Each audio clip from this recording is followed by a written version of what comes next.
안녕하세요. 오늘의 데일리 뉴스레터에 오신 것을 환영합니다.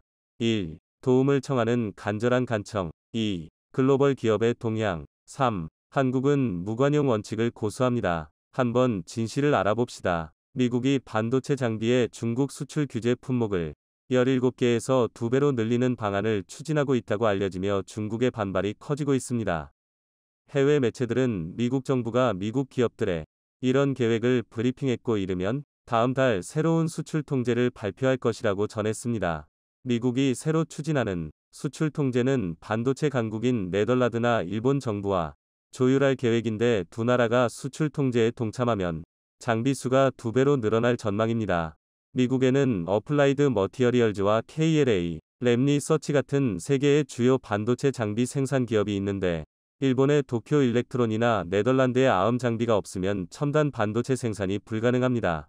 미국 정부는 이미 지난해 10월 첨단 반도체 생산 장비 중국 수출을 사실상 금지하는 규정을 발표한 바 있습니다.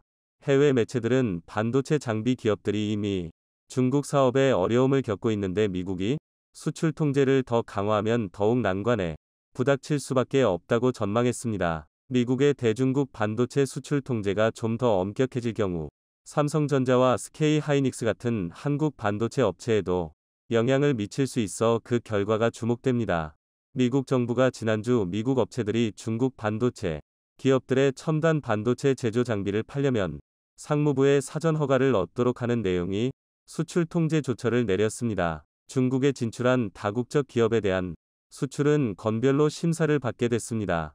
이런 조처로 중국에 생산 공장을 두고 있는 삼성전자 SK 하이닉스에 중국 내 투자가 막히는 것 아니냐는 우려가 나오는데 미국 정부가 우리 기업들에 대한 조처를 1년 유예하기로 했습니다. 언뜻 배려한 것처럼 보이는데요. 그러나 실상은 달라진 게 없고 불확실성만 더 커졌습니다. 미국 상무부가 발표한 대중국 반도체 수출 제한 조처는 D램의 경우 18나노 공정 낸드 플래시의 경우 128단을 기준으로 이보다 앞선 공정을 위한 장비를 중국에 수출하지 못하게 하는 내용입니다. 한국 기업의 경우 건별로 심사해 허가를 받으면 중국 공장에 첨단 장비를 들여올 수 있지만 심사에 시간이 걸리고 심사 과정에서 영업비밀 유출 우려를 배제할 수 없었습니다. 이 때문에 걱정이 컸는데 1년간은 미국 정부의 허가를 신청하지 않고 장비를 반입할 수 있게 됐습니다. 미국 정부의 유예 조처는 미국 장비 판매 업체들의 사업 기회를 열어두려는 조처로 보입니다.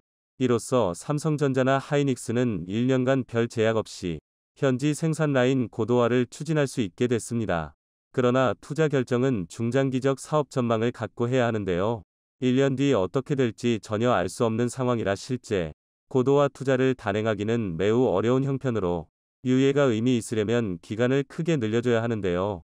미국의 이번 대중국 반도체 장비 수출 제한은 첨단 반도체 칩 제조에 필요한 장비 수출을 제한함으로써 중국의 기술 굴기를 저지하고 미국의 확실한 기술적 우위를 확보하려는 것입니다. 과거 트럼프 행정부 때의 조처에 비해 훨씬 강력한 것으로 향후 완화할 가능성은 희박해 보입니다. 중장기적인 대응책 마련에 총력을 기울여야 하는 이유인데요. 미국 정부의 움직임을 파악해 신속 대응하는 체제를 갖춰야 합니다. 부당한 조처가 있다면 유럽, 일본 등 유사한 이해관계를 가진 국가들과 공조해 대처해야 합니다. 국내외 생산 거점별 전략 재설정은 피할 수 없는 것이 되어가고 있는데요. 미국 주도의 반도체 공급망 재편이 우리에게 불리한 결과로 이어지지 않게 정부와 업계가 머리를 맞대고 필요한 협력을 다해야 하는 상황이 되었습니다. 일본과 네덜란드가 미국의 대중국 반도체 수출 통제 방침에 합류하기로 결정. 미콘 도쿄 일렉트로닉스 아즘 네덜란드에서 생산되는 첨단 반도체 장비의 중국 유입이 차단될 전망입니다. 또 이번 결정으로 중국의 반도체 공장을 둔 삼성전자, SK 하이닉스 등 한국 반도체 관련 업체들의 동참을 요구하는 미국의 압박도 확대될 가능성이 있는데요. 해외 매체는 소식통을 인용해 미국, 일본, 네덜란드 3국이 전날 워싱턴 DC에서 열린 제이트 설리번 미 국가안보보좌관 주재 고위급 협상에서 일본과 네덜란드가 미국의 대중 수출 통제 방침에 합류하기로 합의했다고 보도했습니다. 다만 3국이 협상 타결 공식 발표는 아직 없는 상황인데요. 물밑에서 얼마나 중국 압박 협의를 진행 중인지 알 수 있는 대목이었습니다. 존 커비 미 백악관 국가안전보장회의 전략소통조정관은 적당한 시점에 보도 자료를 배포할 것이라며 네덜란드와 일본의 대화 참여에 감사하다고 말했다며 미혼게이자이 신문에 따르면 니시무라 야스 일본 경제산업상은 기자들에게 반도체 수출 관리는 국제적인 협조하에 엄격히 실시하고 있다. 각국의 규제 동향을 바탕으로 적절히 대응하겠다면서도 이번 협상에 대해선 외교적 문제를 이유로 답하지 않겠다고 밝혔습니다. 뉴욕타임스는 3국이 사안의 민감성 때문에 협상 결과를 공개적으로 발표하지 않았다고 전했는데요. 바이든 미국 행정부는 대중 반도체 수출 통제 방침을 발표한 뒤 규제 효과 극대화를 위해 글로벌 5대 첨단 반도체 장비 수출업체를 보유한 일본과 네덜란드에도 동참을 촉구했었습니다. 니케이는 두 나라 업체 제품에는 미국 기술에 의지하지 않는 것들이 있어 규제에 동참하지 않으면 통제 효과가 제한적이라고 지적했습니다. 바이든 행정부는 중국이 최첨단 반도체를 군사적 이용하는 것을 막고자 미국 기업이 18나노미터 이하 D램 128단 이상, 낸드 플래시 14나노미터 이하 로직 칩을 생산하는 중국 기업의 반도체 장비를 수출하는 것을 사실상 금지하는 내용의 수출 통제 조치를 도입했는데요. 미국의 요구에 일본은 이전부터 협조 의사를 밝혀왔고 네덜란드는 중립적 태도를 보여왔었습니다. 하지만 계속된 미국의 압박에 결국 대중 반도체 규제 행렬에 동참했다는 분석으로 네덜란드는 이미 낮은 장비 중 최첨단인 극자외선 노광 장비 대중 수출을 금지하고 있는데 이번 합의로 수출 통제 범위를 일부 심자외선 노광 장비까지 확대할 것이라고 블룸버그는 전했습니다. 일본 정부는 자국 기업에 미치는 영향 등을 고려한 내부 검토와 미국과의 조정 등을 거쳐 구체적인 규제 내용을 발표할 예정이라고 니케이는 전했습니다. 일본 반도체 제조장치협회에 따르면 일본의 반도체 제조장치 해외 판매액은 전년 대비 51% 증가한 2조 9,705억엔 28조 2,491억 원으로 이 가운데 대중 수출액은 전체의 33%인 9,924억엔으로 가장 큰 비중을 차지하는 것으로 나타났습니다. 한편 3국이 수출 통제 공조가 현실화하면 중국의 보복 조치도 뒤따를 것으로 보여 반도체 시장의 미중 기술 패권 경쟁 파장이 예상됩니다. 중국은 미국의 통제 조치가 글로벌 공급망의 안정성을 위협하고 세계 경제에 혼란을 일으키고 있다며 세계무역기구에 미국을 제소한 상태입니다. 미국이 본토의 칩 제조업체를 대상으로 하는 기술 수출 통제의 범위를 확대한 후 중국의 야심찬 반도체 자급자족 드라이브가 더 큰 어려움에 직면했습니다. 미국 상무부 산하기관인 산업안보국은 중국이 고급 컴퓨팅 칩을 확보하고 슈퍼컴퓨터를 개발 및 유지하며 대량 살상 무기를 포함하는 군사적 첨단 반도체를 제조하는 능력을 제한하는 조치를 확대했습니다. 대만 경제연구소의 수석 반도체 연구원인 아디사류는 포이전이 형성되고 있다고 말했습니다. 강화된 미국 기술 수출 제한은 슈퍼컴퓨팅 AI 인공지능 및 반도체 제조 분야에서 중국의 능력을 공격하는 것을 목표로 한다. 또 미국은 반도체 제조 장비 및 관련 품목을 개발하거나 생산하는 데 사용되는 품목을 수출하는 데 새로운 면허 요건을 부과하고 있습니다. 연구원에 따르면 최근 미국의 기술 수출 규제로 중국의 반도체 자급률은 더 나빠질 것으로 예상되고 있습니다. 최신 규제의 영향은 중국 반도체 산업 전반에 더 큰 충격을 줄 가능성이 있어 중국의 하이테크 자급자족 프로그램에 엄중한 도전을 제공할 것이라는 것인데요. 중국의 주요 칩 제조사들의 주가는 이 때문에 일제히 폭락한 것으로 알려졌습니다. 경제 분석가는 미국과 중국의 화해 가능성이 없다고 짚었습니다. 중국 반도체 산업에 전례 없는 도전이 닥칠 것이라고 지적했는데요. 미국이 주도해 일본과 네덜란드가 참여하는 대중국 반도체 장비 수출 통제 방침과 관련 반도체 강국인 한국을 동참시켜야 할 필요성이 미국 내에서 제기되는 것으로 확인됐습니다. 이러한 미국 내 흐름은 최근 바이든 미 행정부가 반도체 지원법을 통해 중국과의 디커플링을 전방위적으로 압박 한국 기업들의 셈법이 더욱 복잡해지는 와중에 나타난 것이어서 더욱 주목되는데요. 미국 싱크탱크 전략국제문제연구소는 최근 미국, 네덜란드, 일본의 반도체 수출 규제 합의 실마리를 주제로 펴낸 보고서에서 미국이 주도하는 반도체 글로벌 가치 사슬이 깨지는 것을 막으려면 독일과 한국이 수출 통제에 합류할 필요가 있다고 지적했습니다. 이어 가능하다면 유럽연합 전체가 동참하는 것이 최선이라고 덧붙였습니다. 대중 반도체 수출 통제의 효과를 극대화하기 위한 외연 확장이 중요하다고 언급하면서 그 핵심 대상으로 한국과 독일 두 나라를 콕 집어 언급한 것이었습니다. 전문가들은 먼저 독일에 대해 반도체 제조 장비를 구성하는 핵심 부품 생산의 선도 국가라고 칭했습니다. 또한 한국도 칩 제조에 있어 선두주자라며 규모는 작지만 정교한 제조 장비 생산국이라고 평가했습니다. 전문가들은 앞서 수출 통제 동참을 결정한 네덜란드 및 일본에 대해 반도체 대량 생산에 필요한 극자외선 노광 장비와 브로아르곤 액침 스캐너를 독점적으로 제공하는 국가라고 짚었습니다. 반도체 생산 설비 관련 핵심 기술을 보유한 이들 국가가 중국으로 향하는 관문을 억제로써 대중국 수출 통제를 더욱 효과적으로 만들 것이라는 판단이었습니다. 전문가들은 현재 중국 내 생산 설비로는 기술적으로 노후화한 공정 노드에서 반도체를 생산할 수밖에 없다며 액침 브로아르곤 장비 수출을 제한하는 것이 바로 인공지능과 반도체의 미래 기술에 대한 중국의 접근을 차단하는 것이라고 설명했습니다. 전문가들은 보다 진보한 반도체 생산 능력을 중국 이외의 국가로 향하도록 해야 한다며 미국과 일본, 유럽, 한국, 대만 등 반도체 생산 부문 투자에 대한 정부 지원을 대폭 늘리겠다는 의사를 내비쳤다고 언급했습니다. 그러면서 정책과 외교적 요인들이 맞아떨어진다면 미국과 동맹국의 반도체 장비 생산업체들이 작년 10월 발표된 대중 수출 규제에 따른 매출 감소를 겪지 않아도 될 것이라고 언급했는데요. 이는 많은 반도체 업체들이 결국 중국을 떠나 한인국과 일본 등으로 떠나게 됨에 따라 중국 압박은 더욱 가속도가 붙을 것이란 전망이었습니다. 결국 관련 시장 타격을 최소화하면서 대중 수출 통제가 빠르게 자리 잡도록 하기 위해 한국 등 반도체 기술 수준이 높은 미국 동맹국들 사이 가치 사채를 신속히 확장 재편해야 한다는 구상으로 풀이되는데요.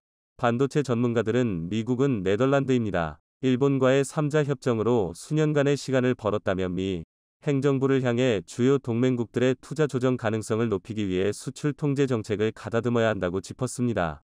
미국의 대중국 수출 통제가 반도체 글로벌 공급망을 재구성하면서 한국이 내년 첨단 칩 제조 장비 지출에서 중국을 추월할 것으로 예상된다고 예상하기도 했습니다. 국제 반도체 장비재료협회는 한국의 내년 반도체 장비 지출이 올해보다 41.5% 급증한 210억 달러 약 27조 2,500억 원에 달하지만 중국은 166억 달러로 2% 증가에 그칠 것으로 내다봤습니다. 이런 변화는 미국의 규제로 인해 중국이 반도체 제조에 있어서 중요한 장비들을 확보하기가 점점 더 어려워지는 상황을 반영합니다. 일본과 네덜란드 정부가 미국의 대중 수출 통제에 동참하면서 네덜란드 아즘과 일본 도쿄 일렉트론 등이 첨단 반도체 장비를 확보하기가 힘들어졌다고 블룸버그는 전했습니다. 어프리드 머티어리얼스와 랩리서치 등 미국 반도체 장비업체도 대중국 수출 규제로 올해 수십억 달러의 매출 손실을 볼 것으로 예상됩니다. 바이든 미국 행정부가 자국 제조업 부활을 위해 동맹들까지 소외시키는 제로섬 방식의 산업 정책을 추진하고 있지만 이는 성공하지 못할 것이며 인플레이션 감축법과 반도체 지원법 등이 차별 논란을 바로잡는 것이 시급하다는 미 전문가의 지적 또한 등장했는데요. 싱크탱크인 피터슨 국제경제연구소 애덤 포든 소장은 외교 전문지 포린 폴리시 글에서 바이든 행정부의 미국으로의 제조업 이전 정책에 대해 중국은 직접적으로 다른 나라들로부터는 좀 더 정중하게 생산을 빼앗으려는 나머지 세계를 희생시키는 제로섬 접근이라고 규정했습니다. 그러면서 국제무역 기술 현실을 간과한 채 공급망 회복력 미국 노동자 소득 증대 중국의 공세 방어 등의 목표를 추구하는 것은 미국의 경제 안보와 국가 안보의 득보다 실이 더 많을 것이라고 밝혔습니다. 한국은 명실상부 반도체 강국입니다. 그러한 한국의 대표적인 반도체 기업인 삼성전자는 세계 최초로 3나노 파운드리 반도체 양산에 성공하며 전 세계의 주목을 받기도 했는데요. 최근 삼성전자가 유럽 최대의 종합반도체 연구소인 아이맥과 손잡고 기존의 2차원적인 반도체를 넘어 3차원적인 반도체 생산에 도전했다는 소식이 전해지며 또 한 번 화제가 됐습니다. 연일 이어지는 신기술 개발로 세계 시장을 선도해 나가는 K반도체의 의상에 세계 여러 기업들은 한국 현지화에 속도를 내고 있다고 합니다. 특히나 세계 반도체 장비 1위 기업인 어플라이드 머티어리얼즈가 경기도에 생산 연구개발 R&D 센터를 짓기로 합의하고 한국에 대한 투자를 강화하고 있다는 소식이 전해지며 많은 이들의 관심을 받았는데요. 어플라이드의 CEO인 게리 디커스는 한국 반도체에 대해 최고라고 치켜세우기까지 했다고 하죠. 한편 일본 정부는 한국 반도체의 성장을 견제하며 2019년부터 수출 규제를 해왔는데요. 수출 규제 3년. 오히려 역효과가 나 일본의 소부장 기업들이 탈일본을 선택하며 한국 공장에 투자하는 등 초유의 상황이 벌어지고 있다고 합니다. 그 자세한 내용 알아보도록 하겠습니다. 최근 삼성전자가 반도체 원판인 웨이퍼의 뒤쪽 면을 활용하는 기술을 도입할 예정이라는 소식이 전해지며 또 한 번 화제가 됐습니다. 이는 곧 기존 2차원, 2D, 적인 반도체를 3차원, 3D으로 확장하는 것인데요. 이와 함께 삼성전자는 2025년 2나노미터, 2027년 1.4나노미터 공정에 도전할 계획임을 밝혔습니다. 삼성전자는 앞선 3나노미터 공정에서 게이트 올어라운드, GAA라는 새 구조를 처음으로 상용화한 만큼 2나노미터 공정에서도 현재 1위 기업인 TSMC의 기술 우위를 점하겠다는 전략을 세웠는데요. 지난 27일 반도체 업계에서 공개한 내용에 따르면 삼성전자는 2나노미터 공정부터 웨이퍼의 뒤쪽을 활용하는 기술인 BSPDN, 백사이드 파워 딜리버리 네트워크를 활용할 예정이라고 합니다. BSPDN은 기존 반도체 성능의 한계를 뛰어넘기 위해 고안된 기술로 지난 2019년 벨기에 루벤에 있는 유럽 최대의 종합반도체 연구소인 이맥이 제안한 개념입니다. 반도체는 전기 신호로 작용하기 때문에 전류를 어떻게 흘려보내는지가 곧 기술의 핵심이라고 할 수 있습니다. 반도체의 성능과 효율을 동시에 높이기 위한 공정 미세화가 진행될수록 전류 흐름 처리 기술은 더욱 중요해졌는데요. 이전 기술만으로는 그 한계가 명확했습니다. 그 한계를 처음 해결한 것은 2011년 인텔이 상용화한 핀팻 구조였습니다. 전류가 지나가는 통로를 3개로 만들어 마치 지느러미처럼 볼록할 철 모양으로 배치한 것인데요. 핀팻 구조 역시 더 세밀한 회로에서는 이전과 같은 문제가 발생했습니다. 그래서 새롭게 개발된 기술이 바로 GAA 기술입니다. GAA 기술은 기존의 문제 해결을 위해 전류가 흐르는 통로 상하좌우, 사면을 돌아올 처럼 감싸는 방법을 도입했는데요. GAA 구조 특성상 전류의 흐름성이 더 좋아질 수밖에 없는 구조이기에 보다 더 세밀한 회로를 그리는 게 가능해졌지만 기술을 상용화한 회사는 없었습니다.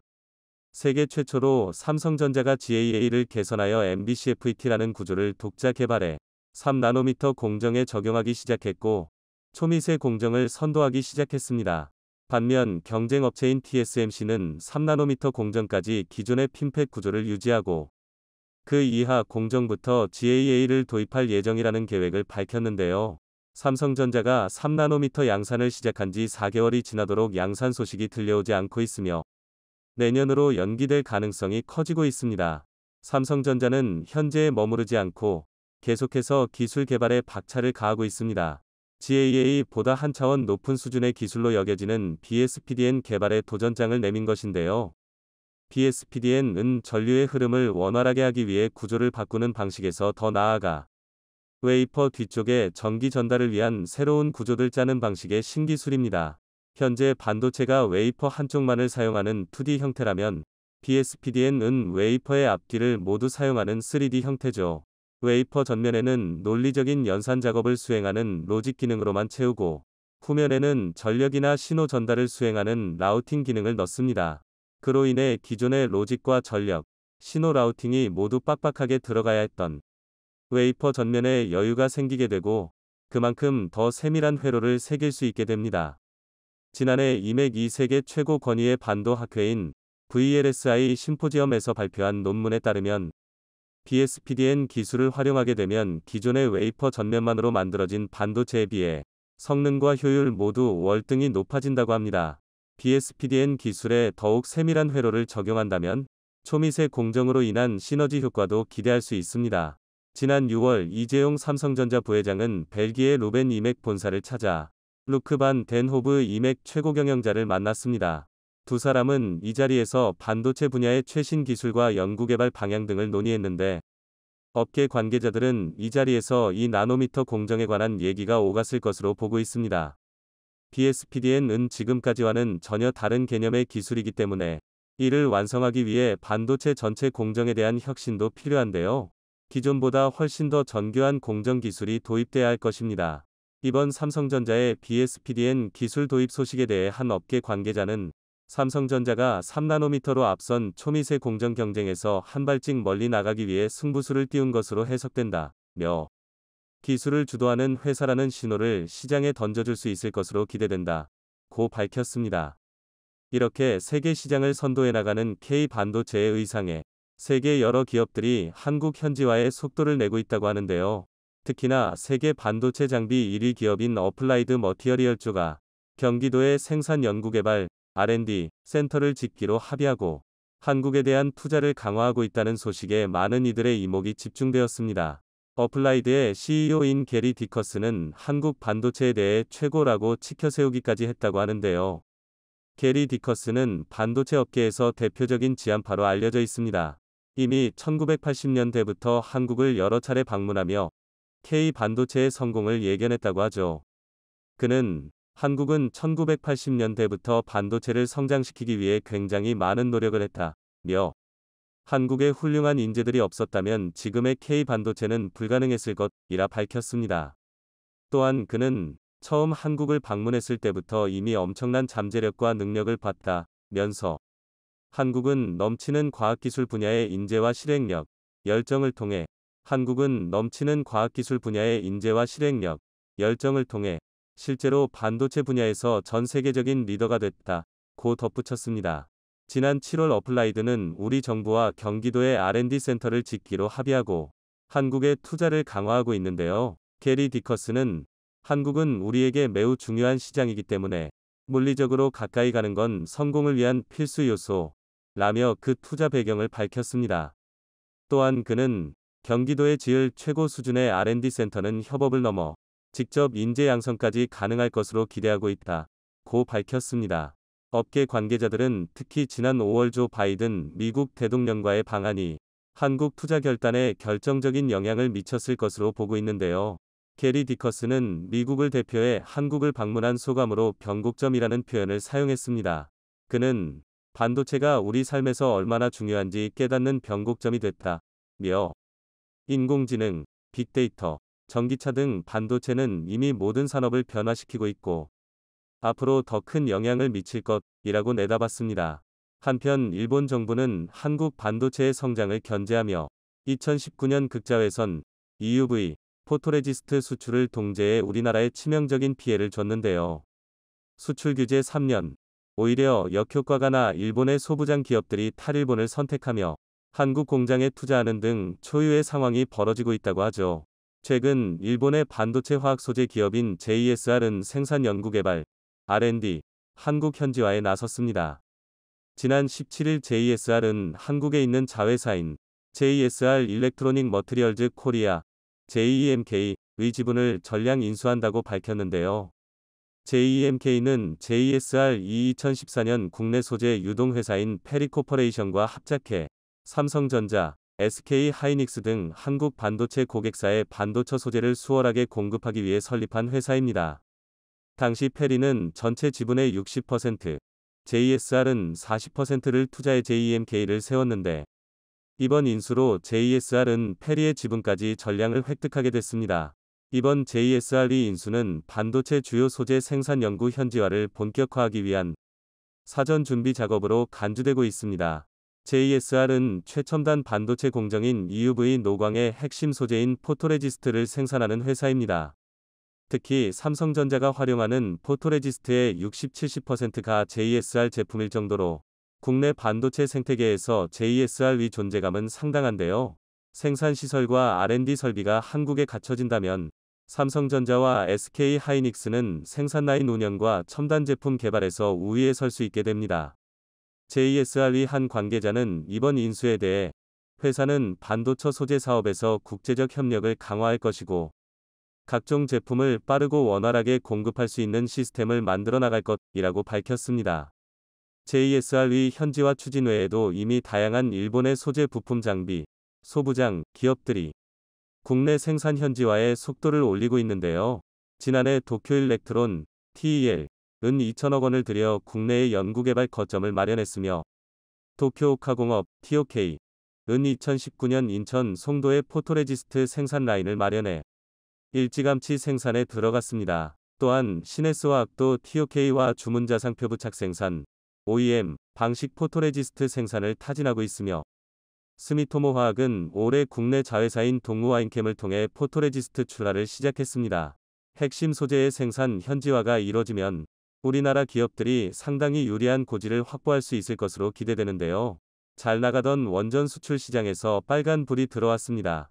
압도적인 기술력으로 원전 시장에 총하였던 한국이 미국 기업의 방해로 수주 계획에 문제가 발생한 것입니다. 그런데 이 문제를 기발한 방법을 통해 해결할 수 있다는 소식이 들려오면서 오히려 위기를 한국은 기회로 만들었다고 하는데요. 대체 한국이 어떤 방법을 동원했고 현재 원전 시장에서 한국이 받는 기대에 대해 에너지 쇼크. 유럽은 물론이고 미국까지도 강타한 에너지 문제는 이제까지 친환경 에너지로 바꿔야 한다는 주장을 불식시키고 기존 에너지원 사용을 고려하게 만들었습니다. 특히 우크라이나 러시아 전쟁 이후 발발한 에너지 대란은 기존 화력 발전은 물론이고 위험성으로 많은 비난을 받은 원자력 발전소 가동까지도 다시 재고하게 만든 일이라 할 수 있는데요. 그동안 친환경 에너지의 강점을 강조하며 모든 에너지를 친환경 에너지로 대체할 수 있다는 주장과 관련 반대론자들의 주장을 불식시킨 환경론자들은 참혹한 현실을 부인할 수 없었습니다. 결국 기존 에너지원을 지지하던 이들의 승리로 끝났죠. 화력발전소 폐쇄를 주장하던 이들은 화력발전소 가동을 지지하는 형태로 주장을 바꿨으며 원자력 폐쇄를 외치던 이들은 원자력 존치를 주장하게 됐습니다. 유럽에서 일어나는 이 흐름 속에서 뜻밖의 국가가 큰 혜택을 보게 되었는데요. 바로 대한민국이 혜택의 대상자입니다. 탄소 기반 에너지원이 없던 한국은 대체 에너지를 찾기 위해 원자력 발전에 주목하게 됩니다. 한국 기술자들은 원전 기술 도입에 적극적으로 나서며 기술 개발에 매진했죠. 그 결과 한국은 차세대 원전인 APR1400을 개발할 수 있었고 소수의 나라들만 개발이 가능했던 원전 원천 기술을 보유할 수 있게 되었습니다. 그리고 원전 종주국이라 일컫는 미국조차 한국을 인정하게 되었죠. 미 원자력규제위원회 NRC는 2019년 한국이 개발한 APR1400 원전과 관련 기술적인 이슈가 없다고 말하며 원자력 발전소의 설계 인증서 DC의 허가를 내주었습니다. 세계에서 가장 까다로운 심사 과정을 가진 미국 원자력 규제기관에서 설계 인증서를 최초로 미국이 아닌 국가에게 내준 일인데요. 이제까지 NRC가 원자로 사용과 관련 이를 인증한 곳은 웨스팅하우스와 GE가 유일했습니다. 동양의 작은 국가가 해낼 것이라고는 미국 원자력 전문가들도 상상하지 못한 일이라 할 수 있었죠. 프랑스 아레바와 일본 미쓰비시도 NRC 인증을 받기 위해 원전 설계 인증 절차를 밟았으나 결국 허가를 받지 못했는데요. 그런데 한국은 외국 가운데서 유일하게 이 기준을 통과한 것입니다. 덕분에 한국은 품질 면에서 우수하다는 평가를 받으며 세계 원자력 시장에서 선진국으로 분류되었죠. 하지만 친환경 에너지 바람이 크게 불었던 미국과 유럽에서는 한국의 원전 기술과 관련 크게 주목하진 않았습니다. 애초부터 원자력을 친환경 에너지로 규정하지 않았었고 다른 대체 에너지만 있으면 충분했기 때문이었죠. 그러나 시간이 흐르고 원전을 부랴부랴 친환경 에너지로 지정, 원전의 필요성을 절감하면서 한국을 다시 돌아보게 된 것입니다. 세계에서 및 안 되는 우수한 원자로 건설 기술을 가진 국가가 한국이었기에 당장 에너지 수급이 필요한 유럽에선 한국을 잡기 위해 서로 손을 내밀었습니다. 한국도 탈원전 기조를 내세워 원전 수출에 소극적이었으나 에너지의 중요성을 깨닫고 유럽 에너지 대란을 직면하면서 적극적으로 원전 수출을 검토하기 시작했습니다.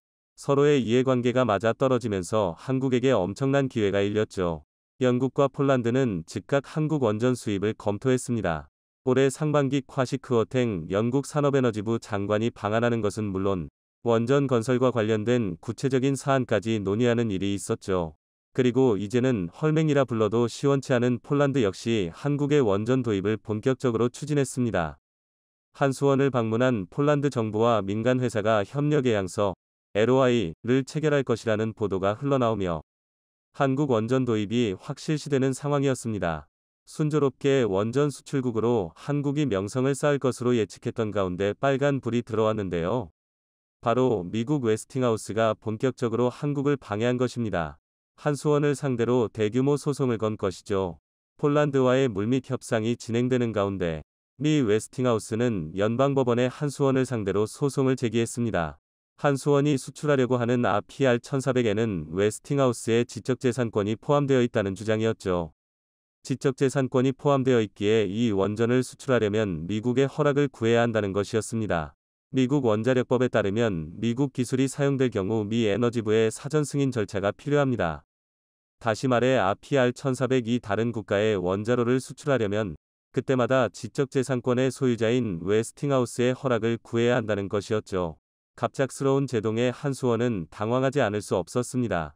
문제가 된 지적재산권은 과거 미국 컨버스천 엔지니어링의 시스템 80 원자로 위 개량형인 시스템 80 플러스와 연관된 것으로 알려졌습니다. 웨스팅하우스는 지난 2000년 컨버스천 엔지니어링을 인수했고 지적재산권은 웨스팅하우스로 넘어갔죠. 원전 기술의 종주국답게 미국을 비롯해 전 세계의 원자로에는 미국이 개발한 기술이 사용됩니다. 전 세계에 대략적으로 440개 원전 중 절반 이상이 웨스팅하우스의 기술이 적용된 것으로 알려졌죠. 과거 바라카 원전에서도 웨스팅하우스는 비슷하게 지적재산권 문제를 걸고 넘어졌으나 우회하는 방식으로 이 문제를 해결한 한국 정부 입장에서는 폴란드 문제에서도 똑같이 딴지를 거는 웨스팅하우스에 당황하지 않을 수 없었습니다. 한미 원전 동맹을 통해 상호 협력을 강조했던 한국 입장에서는 갑작스럽게 한국 원전 수출을 방해하는 웨스팅하우스의 소송이 사실 어떤 의도가 있는 것이 아닌지 의심이 될 수밖에 없는 상황.